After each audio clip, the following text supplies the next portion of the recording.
વર્ષોની કઠોર તપસ્યા પછી માતા અંજનાને મળ્યું એવું વરદાન જેમાંથી જન્મ્યા વિશ્વના સૌથી શક્તિશાળી ભક્ત બજરંગબલી. ઘણા સમય પહેલાની વાત છે. અંજના નામની એક સુંદર અપ્સરા હતી જે શ્રાપને કારણે પૃથ્વી પર વાનર રાજકુમારી તરીકે રહેતી હતી. તે ભગવાન શિવની પરમ ભક્ત હતી.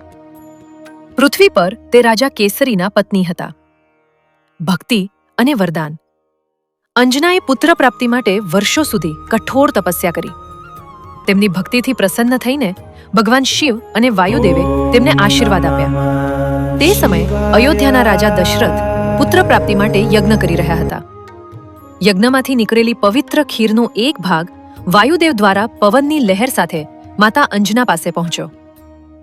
બજરંગબલીનું પ્રાગટ્ય ચૈત્ર સુદમના દિવસે, પૂનમના દિવસે, જ્યારે સૂર્યોદય થઈ રહ્યો હતો ત્યારે માતા અંજનાની કુખે એક તેજસ્વી બાળકનો જન્મ થયો. આ બાળક બીજું કોઈ નહીં પણ ભગવાન શિવના 11મા રુદ્ર અવતાર હતા. તમે પણ માનો છો કે હનુમાનજીના હૃદયમાં શ્રીરામ વસે છે? તો લાઈક કરો, સબસ્ક્રાઇબ કરો અને લખો જય શ્રીરામ.